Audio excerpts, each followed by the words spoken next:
S&P 500이 올해 50번째 신고가를 갱신하면서 6천을 돌파했습니다.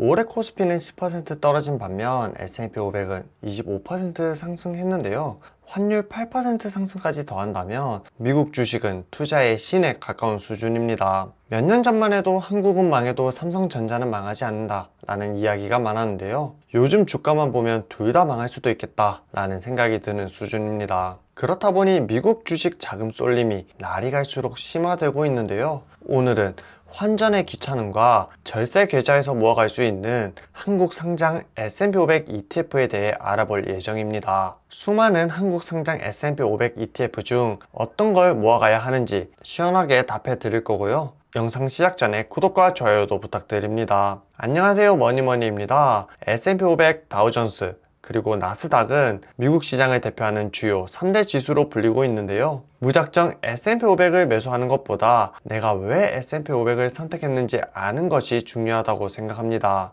각각 지수는 성격이 다르고 미국 경제를 반영하는 방식도 달라서 투자자들의 목적에 따라 선택이 달라질 수 있는데요. S&P 500은 미국 대표적인 500개의 대형주로 구성되어 있습니다. 엔비디아, 애플, 마이크로소프트, 구글과 같은 글로벌 대기업들이 포함되어 있는데요. 다양한 산업을 포괄하고 있고 미국 경제 전체의 흐름을 잘 반영하는 특징이 있습니다. 알아둬야 하는 점은 미국 상위 500대 기업이 동일 비중으로 구성되어 있는 것이 아니라 종목별 가중치를 적용하고 있다는 점인데요. 시장을 더 잘 반영할 수 있는 반면 현재 기준 상위 10개 기업이 S&P 500 지수 전체의 34%인 만큼 상위 기업에 돈이 쏠려 있다는 것을 알아두면 좋을 것 같습니다. 다우존스는 S&P 500과 비교해 훨씬 적은 딱 30개의 우량 기업으로만 구성되어 있는데요. 3대 지수 중 가장 오래된 지수고요. 전통적 대기업들이 주로 포함되어 있습니다. 여기엔 기술주보다는 산업, 금융, 헬스케어 분야의 기업들이 많은데요. 다우존스는 특히 오랜 역사를 가진 우량 기업 중심으로 구성되어 있다 보니 안정적이지만 기업 수가 너무 적고 포트폴리오가 좁은 편인데요. 다우존스 지수는 S&P 500에 대부분 포함되어 있지만 기업 수가 적다 보니 S&P 500 대비 미국 경제 전체의 흐름을 반영하긴 무리가 있습니다. 현재 S&P 500 상위 기업은 기술주가 차지하고 있잖아요. 기술주가 너무 많이 올라서 가치주 시대가 올 것 같아 라고 생각하실 때 매수하면 좋을 것 같습니다. 마지막으로 소개드릴 종목은 나스닥 지수인데요. 다우존스와 달리 기술주와 성장주 비중이 높습니다. 나스닥은 장기적으로 높은 성장률을 기록해왔지만 반대로 경제 상황에 따라 변동성이 매우 크다는 것이 단점인데요. 기술주들이 많다 보니 고위험 고수익 투자에 적합하고 큰 성장을 노리는 투자자들에게 인기가 많습니다. 특히 최근 1년은 AI 시대였다 보니 나스닥의 높은 상승률을 보면서 나스닥이 짱이야 라고 말하는 분들이 많은데요. 닷컴 버블 때는 마이너스 78%까지 하락한 과거가 있다 보니 버틸 수 있는 분들만 투자하시길 바랍니다. 결론적으로 다우존스 지수는 소수 기업에 치중되어 있고 나스닥 지수는 기술주에 치중되어 있다 보니 S&P 500이 미국 경제를 전체적으로 반영하면서도 안정성과 성장성을 모두 갖춘 지수라고 생각하고 있습니다. S&P 500을 투자하는 가장 좋은 방법은 직접 투자하는 방식이 아니라 절세 계좌에서 한국 상장 S&P 500을 모아가는 것이라고 생각하는데요. 한국 상장 S&P 500은 총 13개의 ETF에 투자할 수 있습니다. 종목명 끝에 H라고 붙은 환해지 3종목과 TR 한 종목을 제외하면 8종목이 남고요. 하나로 미국 S&P 500, 플러스 미국 S&P 500, 코세프 미국 S&P 500, 원 미국 S&P 500 4종목은 수수료가 다른 S&P 500 대비 확연하게 높고요. 시가총액과 거래량도 낮다 보니 매수하지 않으시는 걸 추천드립니다. 최종적으로 비교해볼 한국 상장 S&P 500 ETF는 총 4종목인데요. 사실 수수료가 가장 낮은 한 종목만 사라고 말씀드리고 싶지만 미국과 다르게 매달 수수료 변동이 있다 보니 순위가 언제든 변할 수 있습니다. 그래서 단순 수수료로 비교할 것이 아니라 규모와 수수료 그리고 올해 실적까지 확인하면서 어떤 종목을 매수해야 되는지 알아보겠습니다. ETF 종목에서 앞에 적혀있는 이름이 각 운용사의 브랜드 네임이라고 생각하시면 되는데요. 라이즈는 KB자산운용, 에이스는 한국투자신탁운용, 타이거는 미래에셋자산운용, 솔은 신한자산운용에서 운영하고 있습니다. 우리가 봐야 할 것은 각 ETF의 순자산 총액인데요. 시가총액 기준으로 가장 좋은 ETF는 타이거 미국 S&P 500입니다. 5조 원 넘는 규모로 압도적인 인기를 자랑하고 있는데요. 시가총액이 중요한 이유는 거래량이 많기 때문인데요. 거래량이 적으면 내가 원할 때 원하는 가격에 팔지 못할 수도 있습니다. 내가 현 시점에 원하는 가격으로 매도하기 위해서는 거래량을 체크해야 하는데, 역시나 60일 평균 다른 ETF 대비 타이거 미국 S&P 500이 압도적으로 높은 것을 알 수 있습니다. 다음은 수수료인데요. 워렌 버핏이 조언했던 부분은 저비용의 S&P 500 인덱스 펀드에 넣으라고 했잖아요. 한국 상장 S&P 500 ETF는 매월 바뀌는 만큼 수수료만으로 한 종목을 픽스할 수는 없지만, 수수료가 0.1%였던 ETF가 다음날 0.5%가 되진 않을 거잖아요. 그렇다 보니 현재 기준에서 확인해 보는 것은 충분히 의미가 있다고 생각하는데요.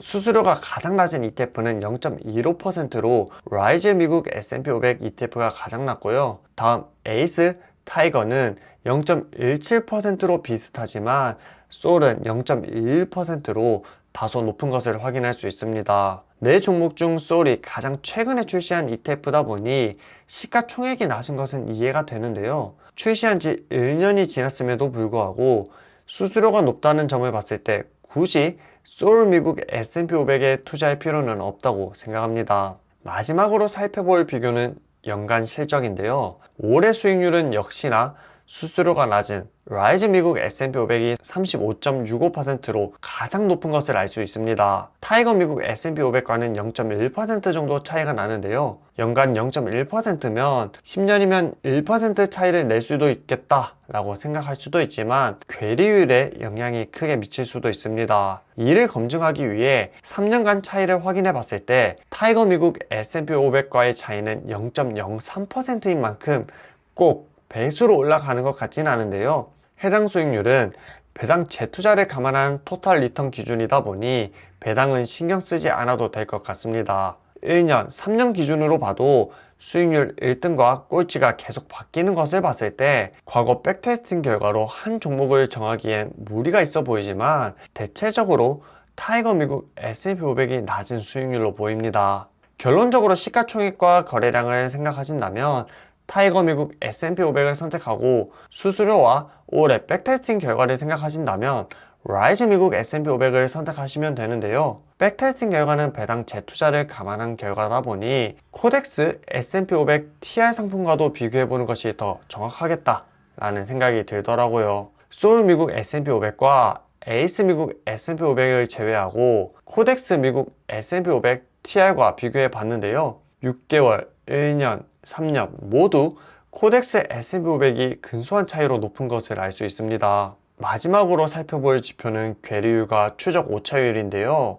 간단하게 말하면 추적 오차율은 기초지수를 얼만큼 잘 따라가는지 나타내는 지표고, 괴리율은 ETF 시장 가격과 가치와의 차이라고 생각하시면 되는데요. 타이거 미국 S&P 500을 예를 들어보면 추적 오차율이 0.25%다 보니 0.25%만큼 S&P 500과 다르다라고 보시면 될 것 같고요. 추적 오차율이 0.07%면 해당 ETF 원래 가격보다 0.07%만큼 비싸게 샀다라고 보시면 될 것 같습니다. 이걸 고려해 봤을 때 코덱스 미국 S&P 500 TR 상품은 타이거와 라이즈보다 더 좋은 지표를 나타내고 있습니다. 그런데 우리는 결론을 내야 하잖아요. 만약 내가 배당을 받고 싶고 조금 더 안전한 종목을 선택하고 싶다라고 생각하시면 타이거 미국 S&P 500을 선택하시면 될 것 같고요. 아니다, 나는 배당 재투자하기도 귀찮고 가장 수익성이 좋은 상품을 선택하고 싶다라고 생각하시면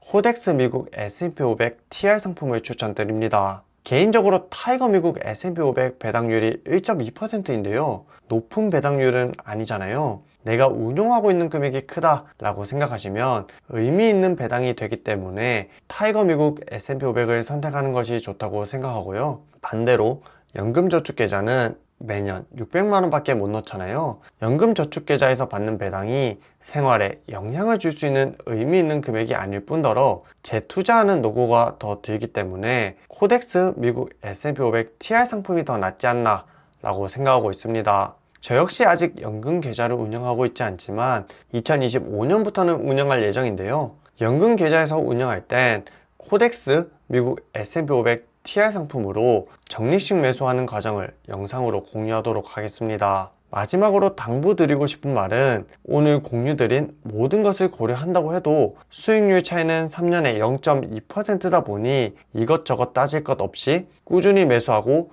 오랜 기간 기다리는 것이 훨씬 더 중요하다는 사실을 잊지 않았으면 좋겠습니다. 오늘 영상 여기까지고요. 영상이 좋았다면 구독과 좋아요도 부탁드립니다. 안녕.